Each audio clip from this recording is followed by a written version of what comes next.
La música nos indica que siendo las 9 de la mañana con 38 minutos, iniciamos el panel. Esto es Voces del Poder en CNN Chile Radio. Y los poderosos que debaten esta mañana son Ignacio Imaz, gerente de Imaginación de Asuntos Públicos, y Rodrigo Meléndez, subdirector ejecutivo del Instituto Res Pública, con presentación y adjetivo y todo. Gracias por lo de poderoso. No, y la discusión política está llena de adjetivos, así es que hay un pequeño vínculo con lo que vamos a empezar a conversar desde ya. Bueno, lo decíamos en los titulares, el presidente electo José Antonio Kast regresa el día de hoy a la capital. En medio de las críticas que han surgido en torno al manejo económico de la actual administración de Gabriel Boric y declaraciones cruzadas de un lado y otro. ¿Cómo has visto el tono en los últimos días, las últimas horas, Ignacio? O sea, está encarajinado el tono, ¿cierto? Mucho adjetivo, ¿ah? Vimos en los titulares de que hay una amenaza nuevamente de acusación constitucional, ¿cierto? Si bien yo no soy muy dado, creo que Nicolás Grau está gratis en el gobierno desde el 11 de marzo del 2022, pero así también creo que... ¿Cómo así? Que acusarlo... ¿Por qué gratis? Porque yo, a mi juicio muy personal, no tiene las calificaciones para ser ministro de ninguna cartera, ¿cierto? Pero bueno, qué duda cabe, ya estamos a casi 4 años de cumplir el mandato, el cuatrienio del presidente Boric, y fue incluso ministro de Hacienda. Pero las decisiones las toma el presidente. Dicho eso, creo yo que acusarlo constitucionalmente es solamente tensionar, polarizar aún más el debate público, entendiendo de que viene una nueva administración de Kast, ¿cierto? La gente de las derechas, de todo el arco que va a integrar la próxima administración, debería un poco moderar su lenguaje, entendiendo de que viene una nueva legislatura, viene una carga pesada en la agenda legislativa para el presidente Kast, ¿cierto? El tema de reajuste fiscal también va a abordar cuestiones que tienen que ver con presiones sociales, ¿cierto? No hay cómo no mirar la caja fiscal abordando cuestiones que tienen que ver con derechos adquiridos al día de hoy, porque es imposible. Además que tenemos una caja fiscal muy rígida en términos, por ejemplo, que tiene una carga muy alta, como por ejemplo la PGU o la gratuidad, que lleva una mochila muy grande. La misma reforma previsional ya está amarrada a ciertas platas. Bien, vamos a seguir analizando el tema de una eventual desprotección social, que es lo que señalaba Elizalde el día de ayer en CNN Chile Radio, pero quisiera preguntarte, Tomás, por un punto que tocaba Ignacio, sobre una eventual acusación constitucional. Independiente de las críticas que puedan surgir en torno a la labor del ministro Grau, ¿tiene sentido a estas alturas? Yo creo que una acusación constitucional no es llegar y presentarla simplemente como se ha utilizado, o se utilizó en el gobierno. En este gobierno, claro, pero me refiero a que durante el gobierno anterior, ¿cierto? A Sebastián Piñera y a los ministros le presentaron muchas acusaciones constitucionales, algunas prosperaron, otras no, pero muchas veces sin ningún tipo de fundamento. Más allá de que no hayan prosperado las acusaciones contra los actuales ministros, a mí me parece que todas han sido relativamente por algún motivo justificados, ¿cierto? Ahora en el caso del ministro Grau, no solamente es por una muy mala gestión en términos económicos, sino que, como yo comparto lo que dijo acá Ignacio, que él nunca logró reunir todos los requisitos que uno esperaba de un ministro de Estado, mucho menos en la cartera primero de Economía y luego ahora de Hacienda. Por lo mismo yo creo que en este caso puntual se justifica no solamente por el mal desempeño que ha tenido el gobierno en términos económicos, en términos macro, sino que también por la mochila que le deja el próximo gobierno. Es decir, no, resulta que ahora todos los ministros que van a asumir junto con sus secretarios están viendo dónde van a estar bajando el gasto fiscal antes de asumir, porque el déficit que dejó este gobierno es muy alto y es muy grave que eso ocurra precisamente en medio de una transición de un gobierno a otro. Pero la mochila fiscal viene desde el 2008, desde la crisis subprime. Venimos ya hablando de un déficit fiscal, digámoslo, claro, ha aumentado crecientemente, ¿cierto? Pero, entendiendo lo que pasó en la pandemia, ¿cierto? Y lo que tuvo que ver con la carga fiscal que tuvo el presidente Piñera en su gobierno, fue la más brutal de todas formas. Es más, este gobierno hereda una carga fiscal mucho más compleja de abordar. Sí, perdón que insista en hablar, pero yo sí insisto de que si bien Boric no fue el causante de este incendio, tampoco fue el principal protagonista en apagar este incendio, ¿cierto? Entonces, de todas formas, el presidente Kast va a tener que tener un dilema súper importante, y el dilema es ¿qué va a recortar en el Estado para poder llevar esto? También alimenta mucho más y le da mucho abono a este concepto de gobierno de emergencia que había sido tan cuestionado en los últimos días por el propio gobierno, además. Entonces, claro, los mal cálculos sí, efectivamente están. Este gobierno es causante de esa crisis o de esta crisis fiscal, no lo es cierto, pero también tiene mucho que ver con que, lamentablemente para este gobierno, la reforma tributaria, donde se supuestamente iba a recaudar más plata, No avanzó nada. no avanzó. Claro, toma. Rodrigo, en todo caso. Ah, Rodrigo, y te he dicho, Tomás todo el rato. No te Rodrigo preocupes, Meléndez, ¿verdad? Rodrigo. ¿Verdad? Yo creo que además hay un elemento distinto. Es cierto que este gobierno tampoco empezó, ¿cierto?, con la mejor carga fiscal en términos de que veníamos con una deuda aumentada producto de la pandemia. Sí. Pero sí es el único gobierno, no sé si es el único, pero desde el 2008 en adelante, todas las grandes crisis fiscales que ha tenido el Estado han sido precisamente o por crisis económica o por crisis de otro tema como podría ser la pandemia. Durante este gobierno fueron 4 años donde no hubo crisis externa gravísima. El país hoy en día tiene un precio del cobre en niveles récord de alto. Pero fue evidente el impacto de la pandemia también, económicamente hablando. Pero eso se sufrió fundamentalmente durante el gobierno anterior. Ahora a este gobierno le tocó tratar de normalizar la economía. Ellos dicen que lo hicieron bien, yo tengo mis dudas sobre qué también lo han podido hacer. Pero eso es lo grave, el no cumplir metas fiscales sin ninguna crisis, sin ninguna pandemia de por medio, sin ningún terremoto gigante o alguna catástrofe natural que paraliza el país como lo hizo el año 2010, que truncó, ¿cierto?, los deseos de Sebastián Piñera en ese caso de bajar los impuestos. Ahora yo quiero preguntarles a los dos un tema. ¿Cuánto resiste el concepto gobierno de emergencia antes que la ciudadanía empiece a pedir resultados? Eso por una parte. Y lo otro, sin necesariamente hablar de déficit fiscal y esta misión de gobierno de emergencia, insisto, o de ordenar la casa, va a estar sí o sí relacionado a recortes que eventualmente pueden llegar a la protección social. ¿Hay algún otro camino que no toque beneficios sociales, Rodrigo? Sí. Sobre el gobierno de emergencia, yo creo que va a durar lo que el gobierno sea capaz de comunicar qué está haciendo para terminar con esta emergencia, ¿cierto? Yo veo el caso en el otro lado de la cordillera, en Argentina, que Javier Milei, sin tener necesariamente el eslogan de gobierno de emergencia, es evidente que él está intentando resurgir una Argentina que fue y que hoy día todavía no logra hacer. Y en ese sentido aún tiene un apoyo, tuvo unas elecciones intermedias legislativas en donde arrasó, nadie esperaba que le fuera tan bien y él tiene todavía un respaldo de una ciudadanía. Lo clave ahí es ser capaz de comunicar qué es lo que está haciendo. Laboral que genera muchos cuestionamientos. Genera cuestionamientos, pero también parece ser que va a tener apoyo y que puede ser también muy probable que logre sortearla con los principales elementos de esa reforma. Y el otro elemento que me preguntabas, que era... Que si ordenar la casa sí o sí está relacionado a recortes que van a tocar protección social. Yo creo que lo que va a intentar hacer el gobierno en un primer momento es que todos los recortes vayan por la línea que ya lo dijo el presidente en su campaña, ¿cierto? Por sacar a aquellos que sobran la grasa del Estado, ¿cierto? Cortar quienes no están haciendo su trabajo, quienes están simplemente recibiendo un sueldo sin que eso signifique ningún tipo de beneficio para los chilenos. Pero dada la magnitud de la crisis y dado también que desde el segundo gobierno de Michelle Bachelet en adelante hemos aumentado en forma considerable el gasto social, sí se va a producir, creo yo, un recorte en las partidas que dicen ser de gasto social. Eso no necesariamente se condice con que disminuyan los beneficios que reciban las familias chilenas. ¿Cómo así? ¿Por qué? Porque el sistema de reparto, digamos, de los beneficios sociales hoy día en Chile es que suena ya le vamos a dar la palabra. Pero ¿qué ocurre?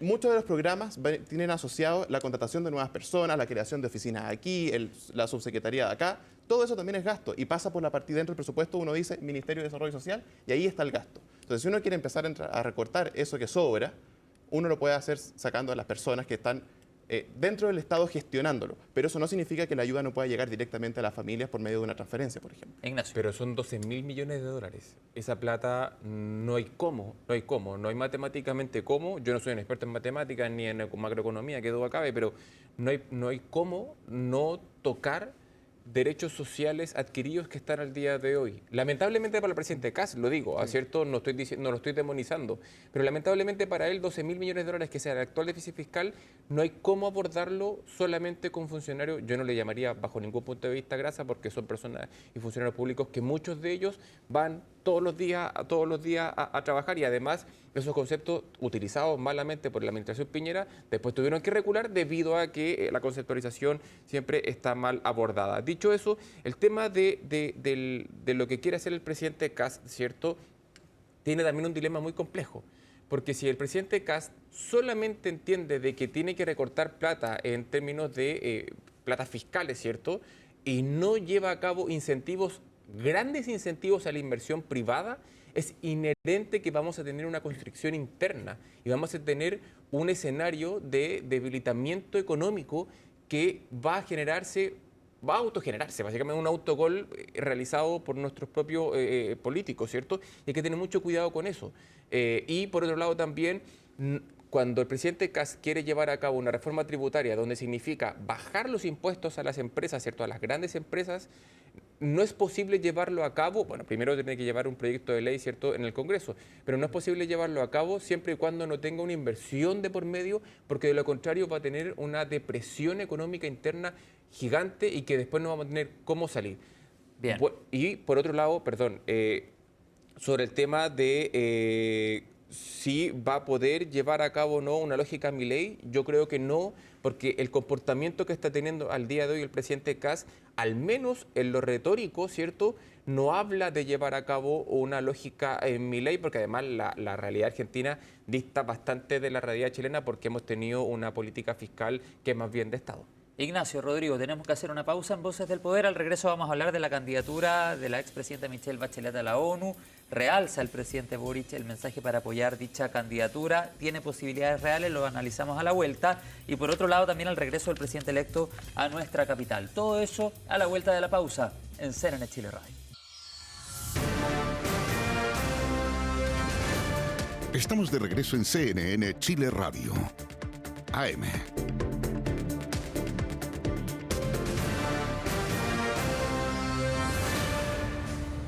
Bueno, estamos de vuelta con CNN Chile Radio y Voces del Poder, en esta sesión conversando con Ignacio Imas, gerente de Imaginación Asuntos Públicos. Ignacio, gracias por esperarnos en la pausa. Y Rodrigo Meléndez, subdirector ejecutivo del Instituto República. Rodrigo, gracias por seguir con nosotros.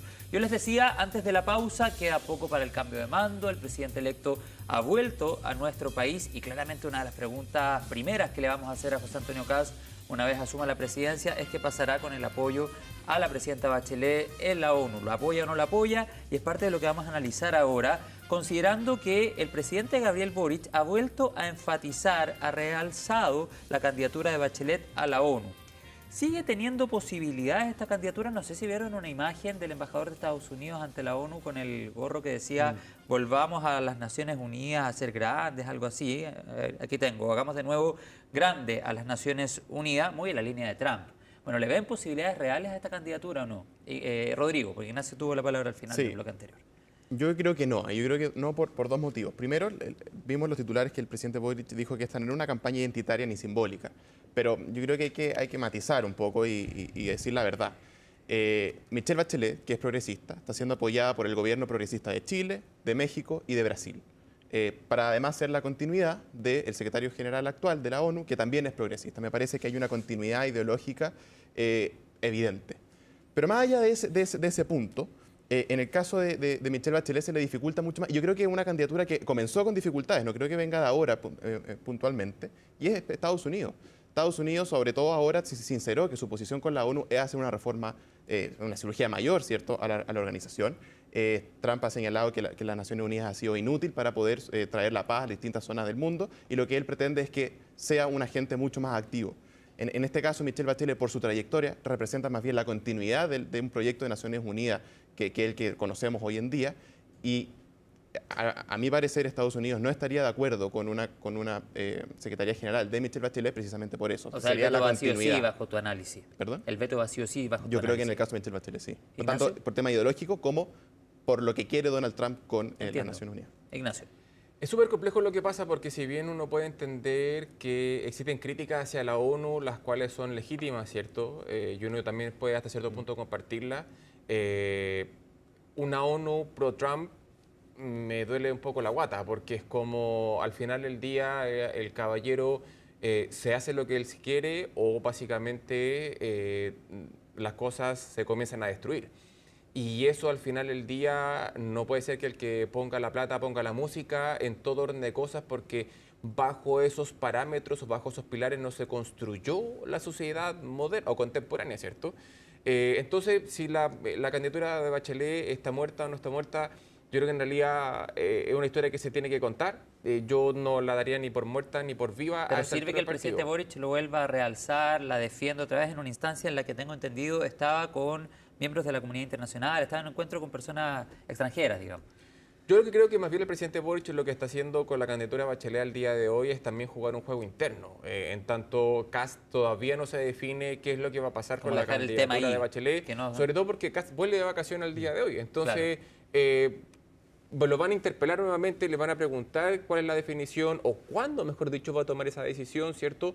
Además que, por otro lado, Michelle Bachelet es el único actor que aún todavía puede juntar voluntades dentro de las izquierdas, que ni siquiera él puede hacerlo el día de hoy, ¿cierto? Siendo el presidente de la República, Michelle Bachelet sí logra unir este arco desde el PC hasta la democracia cristiana. ¿Qué es lo que quiere Elizalde? Nos decía ayer, digamos, en representación del partido. Entonces, al final uno se da cuenta de que Michelle Bachelet es un activo interno para las izquierdas e incluso para otro lado, porque entiendo que hay una encuesta que habla de que más del 45% dice que Kast debería seguir apoyando la candidatura de Michelle Bachelet, a pesar de que las mismas personas dicen de que esta fue una decisión más bien del presidente Boric de forma unilateral.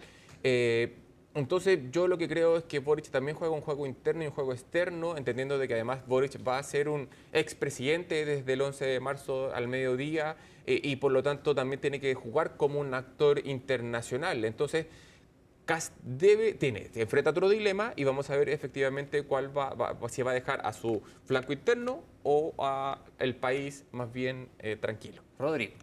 Sí, sobre la disyuntiva que va a tener en este caso el presidente Kast a partir del 11 de marzo, yo creo que él no está obligado a apoyar la candidatura de Michelle Bachelet. Y no está obligado primero porque lo que él tiene que hacer en materia política internacional es velar por los intereses de Chile.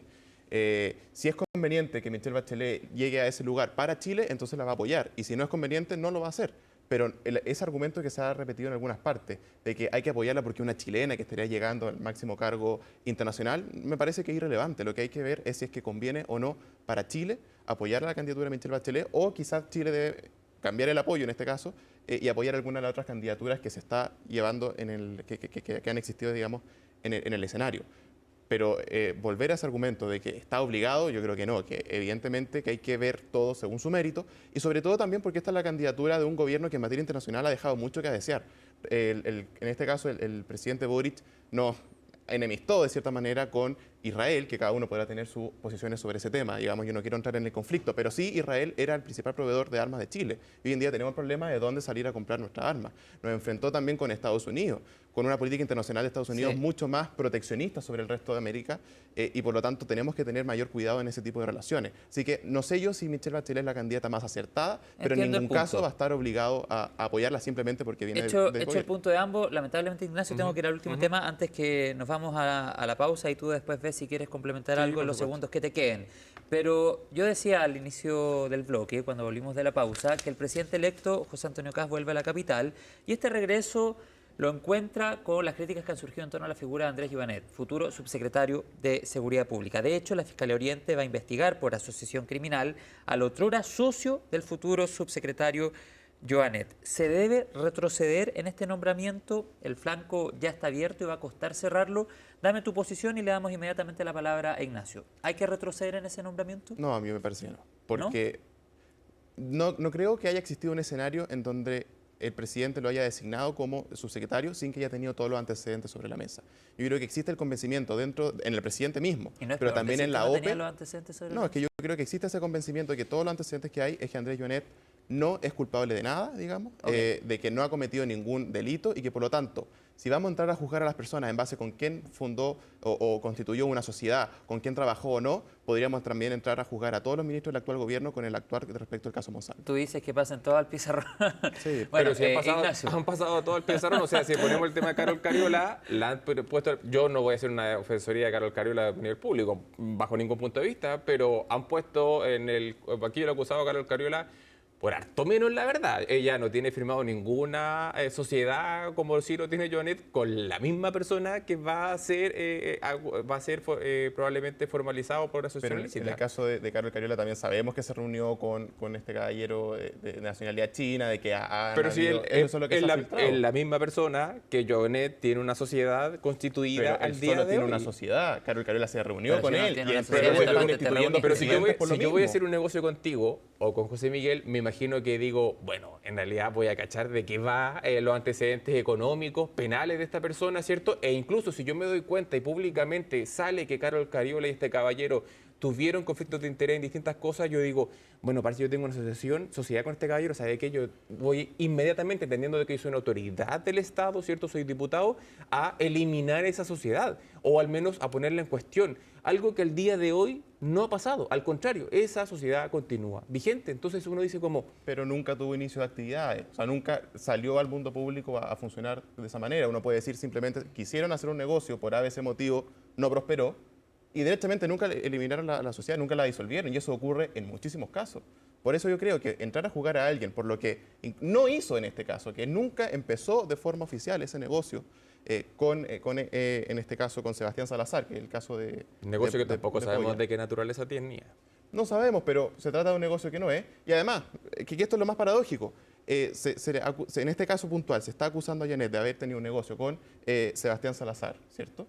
Pero resulta que el querellante en esa misma causa, de la que Janet no tiene ninguna participación, el querellante es Isidro Solís, que fue precisamente dirigente junto con Janet en amarillo. Entonces, cuando se está asociando con una persona que está siendo investigada, eso es cuestionable y poco menos que Janet es también casi culpable de lo que se le acusa, en este caso a Salazar. Pero cuando vemos la relación que tiene con el querellante, ahí nos da lo mismo. Entonces, yo solamente digo que apliquemos el mismo estándar en estos casos.